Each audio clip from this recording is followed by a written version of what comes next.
Welcome, welcome, welcome.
Welcome, welcome, welcome. This is Jane Gardner, and welcome to Implement Club. And today's training is all about building your business in 52 weeks. And we are on week 13, which is basically the compilation week for the principles. I'm Jane Gardner, and we've been doing this for a while, and it's all about implementing, growing, and building your business. And this is free training, so you may go and sign up for it. But I'll tell you about that later. But for now, let's go do an implement presentation. So we're looking at implementing, getting to action, and grow. And there are 15 principles that I like to use. You can develop your core values, your mindset, your brand, position yourself as an educator, do a weekly workshop, build a product snowball, develop a strategic marketing framework, create a content factory, build a massive network, become a media mogul, and get into production mode is today.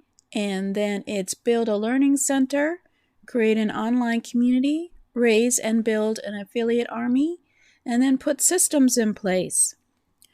So today we're going to be talking about getting into production mode. And you probably are thinking this is about producing products, but no, this is about implementing, focusing, and building, especially focusing. What we've done so far is we've developed our Dream 100 network list of affiliates, partners, promoters, and then you find out if they are attending certain events and then plan to be there also, or go on to their email list and sign up and see their events and be a name on their email list, make comments, etc. We talked about that. And then we decided that we needed to find a problem that you're going to solve for yourself and for your business. You're going to develop a plan to solve it, purchase the right tools, purchase the right training, start solving the problem and documenting daily. Decide on the media you will master and find the best coaching and tools to fit your style and plan out where you will purchase them. So you're going to have a product, a case study, a success of solving one problem for your customers, and you have the solution and you have the step-by-step to get that result. And we were talking about in previous episodes, especially in, I think, Content Factory. So this is what we've got so far. We've talked about your values and how they and your mindset and your brand and how they should all integrate and be part of everything that you do, including your products as well as your services. And then we talked about creating a consistent and authentic and be visible with your weekly workshop and being an educator. So we're going to put this all together, and then we're going to basically focus down. So this is basically the principle of getting into production mode. So it's time to implement, focus, and build.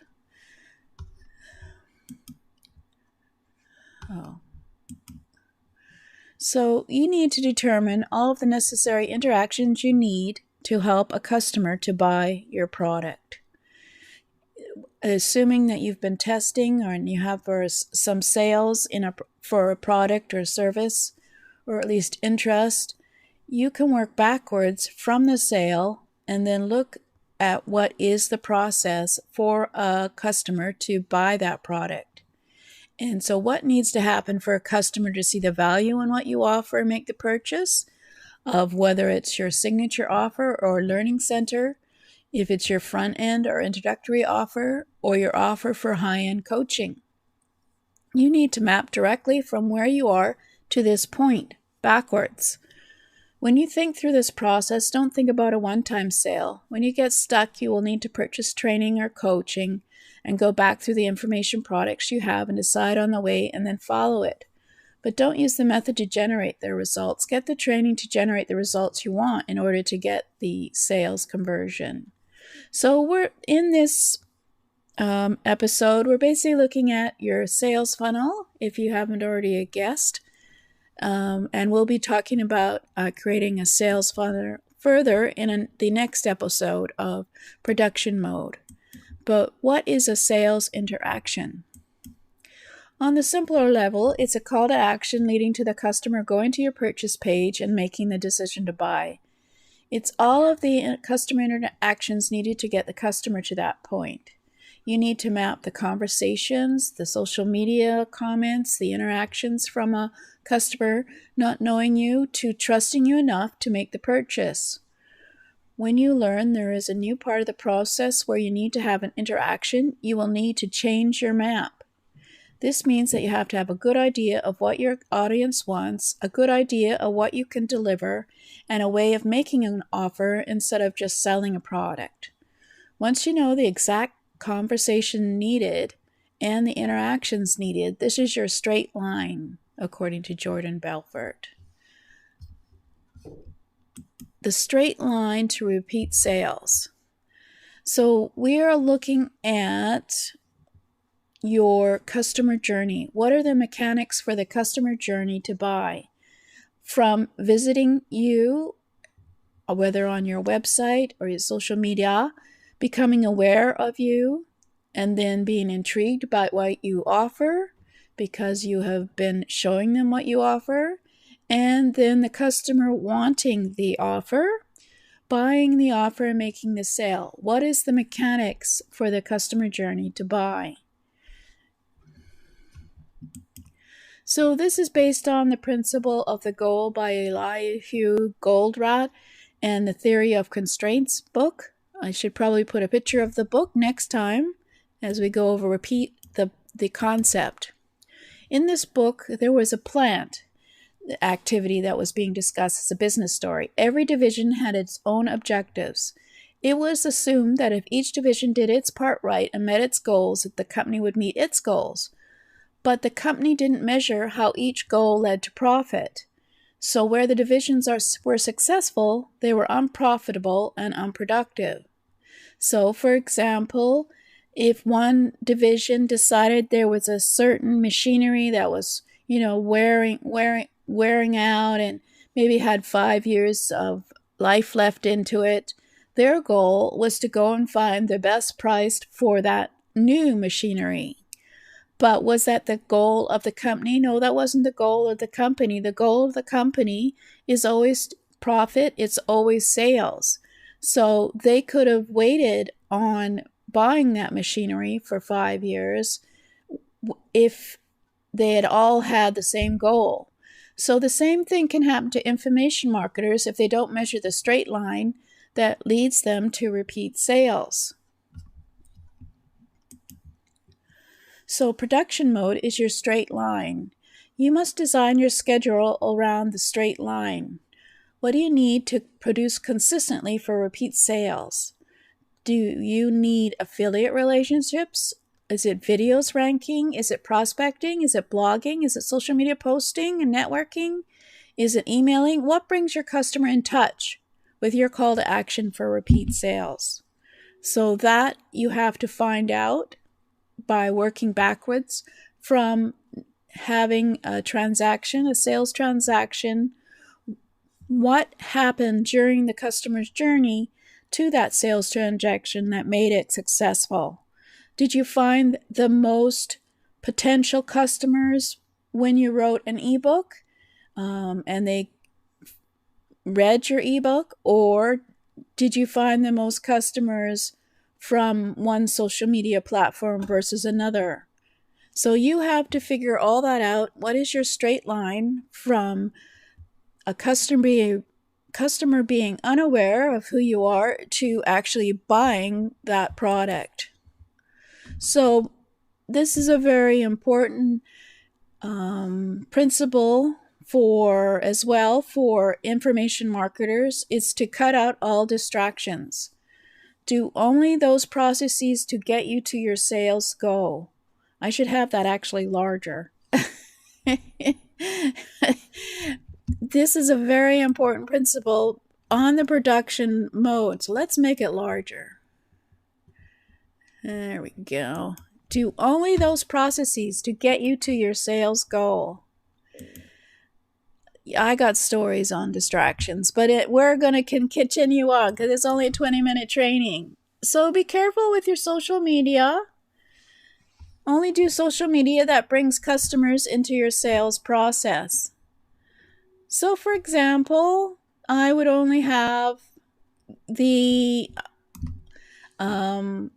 group on Facebook where I could talk privately with people, because that's the only way you can really get to know people. But then at the same time, maybe you want to have a Facebook group that's public because you want to get them interested in what you're having. So you have to look at your social media and make sure that what you're doing is relevant to your sales. And why should you be careful with social media? Well, I think it's pretty obvious to most people that, going out onto social media and asking for advice and reading other people bragging about their products and how much money they made with their products, and they should get their sheet on how to checklist on how to do what they did to make $3 million, or reading inspirational stories, or watching videos just for watching videos, or watching sponsored pages, or reading group posts. Why? Because you don't know anyone else's straight line. You don't know how they actually get sales. You don't know what kind of traffic they use or who the people are who buy their product. So you're not going to be someone who is interested in, how shall I say this, in a software platform, for example, like Wishlist Member, and they tell you about all the success they had with traffic and how many members they have. Well, you're not a software company. So the people who are in that group are not interested in what you have because it's different from the software company. You really have to make sure you're always in the place where your customers are. And of course, you don't know whether or not they're advertising. On Facebook, everybody advertises because it's reasonable, or it used to be reasonable. So they could have had those results from for a different reason from you. When you decide to do what someone else did or tells you to do, you will take yourself out of production mode because you're not doing your straight line. You always have to make sure that you don't get distracted by others' success, and make sure that it's always about you and your success and your straight line. So you need to create that straight line.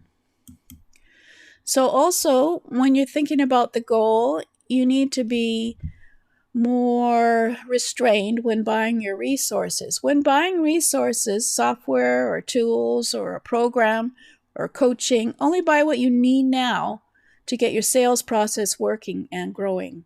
So this straight line process that you have designed, you need to figure out what you actually need now.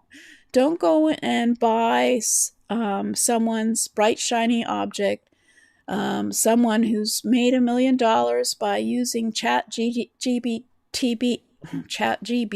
or PT, or this week's solution, because one, it could be next week, it could not be the solution, and two, it's somebody else's solution, and they've used different traffic and different traffic growth, and they have a different market. They're just not you. So you need to always consider being thoughtful about buying your software or a tool, like for example, buying a shopping cart. Will that shopping cart be easy for you to use, and will it be what you need to get a sale? Don't buy it because it's the newest thing and it's cheap. Be ruthless. What are the conversations and the interactions you need to make sales repeatedly, and what are the ones that you don't? How do you get your customer from being unaware to buying your product? What is the customer journey? And knowing the successful process that you have made to get sales, or at least make a process to test to see if you will get sales if you haven't got sales yet. And once you are successful with that straight line process, then repeat those processes to get more sales. Because you don't want to go off on another direction. You don't want to go off on a crooked line. You don't want to go off and buy the newest software or tool just because it's the newest software or tool. You need to have a goal, and you need to have the straight line from being unaware for the customer to actually making a sale with your customer. So Dan Kennedy said, "Be the wizard. Do not be captivated by the wizard. Do not be captivated by the wizardry of someone else. Always remember that you have a goal, and you have a straight line to your goal, and not to be distracted by all the wizardry that's going on the internet especially." Well, that happens, of course, in other advertising, but the internet seems to be very ripe with all kinds of people selling things. That is why we tend to buy the wrong tools, talent, and training at the wrong time. When you see what's keeping you from getting that sale is when you buy, you need talent to speed up the process, tools to automate some of the process, and training to determine the best process. But if you buy these things without knowing how you will make sales, the tools and training and the talent will all sit idle. Then out of guilt and obligations, you will seek to use them because you don't want to waste your money, but you won't be making the decision based on trying to get to your straight line. You will make the decision based on getting your money's worth. This makes you less profitable, and you're much slower because, of course, you have to learn the tool, and it's not really something that you need to make a sale right now. So why are you wasting your time learning how to use that software when all it does is make your website prettier? It is the standard operating condition of most information marketers, even profitable ones, that they get attracted easily by the new tools and the new trainings out there that say they are successful. So try and not to get distracted by the bright, shiny objects as an information marketer, and just remember the goal and the straight line from being unaware to the sale. And if you don't know how to do that, if you don't know right now, then go out and find the right training for your process, not for any process. Don't go over to YouTube to learn how to use YouTube when that isn't even where your customers hang out. In summary, now that you're activating your weekly workshop, you're starting to figure it out, what you're going to do, and you figure out how to create your product snowball, and you've got your Dream 100, and you have to contact them. It's time to focus on only those processes to make the sales. Dump everything else. Ignore everything else. You don't need to know how to make a book in Canva if you don't need to know how to make a book in Canva to make a sale. Find the sales funnel that works and get into production mode, repeating the process over and over while you grow your affiliates, your community, your Dream 100, your subscriber list, and product catalog. Focus on the concept of getting sales as well as getting sales. It's time now to figure out how to minimize and focus on only getting sales. So, for example, this is my example sales funnel. You've got to start thinking about, if you look at the idea of this straight line to your goal, then you're looking at basically your sales funnel. I know it's a marketing term for those who don't know, but that's what you need to do. So let's see if I've got here we go. So right over here, I've got my traffic. I figure out what my traffic is. Excuse me. I figure out what traffic I'm trying to use to attract possible customers to go to sign up for my list for Implement.club training. And then they will, of course, get a notice to go to my weekly training. And then on my weekly training, I sell or have potential sales of products that are relevant to the training. They would buy the training or they won't buy the training. They will just be kept on the email list and they will keep being educated by me. And then if they happen to get the product, then I will send them to the place to get the product.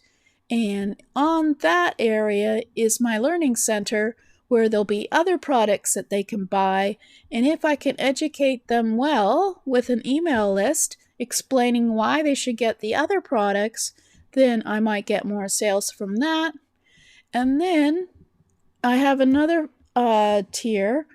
Through education in my email list, they can learn about my Implement Club monthly coaching, where we actually implement and do things like creating sales pages. And at some point, I do a webinar, and they sign up for the webinar, etc. And then if they buy the coaching, then they go into another product, which is my Implement Club coaching. So what you need to do is build yourself your own sales funnel. Start anyway. This is a straight line from not knowing anything in the traffic, coming into my funnel, learning more from the weekly training, and then of course realizing that they need certain trainings and etc., etc. So you need to figure out your sales funnel, how you can get them from unknown, you being unknown to them, to being aware and being interested in wanting what you have, and then of course buying. So get into production mode. So the lesson of the get into production mode is, do you have a successful sales funnel? If you do, that's great. Is everything in your sales funnel, or is there any part of that mechanics that you need to add in order for it to repeat itself? Tweak your sales funnel to fit with your weekly workshop. Get out your calendar to plan how many contacts in your Dream 100 you're going to contact each week. How many and how often will you plan and finish or get help to finish your product? Looking at your resources and, of course, obviously your time.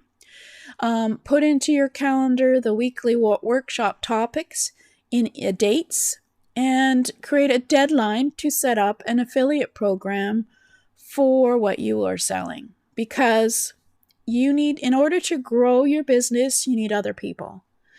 And I think we've already talked about the massive network that you need and how it will help your business to grow.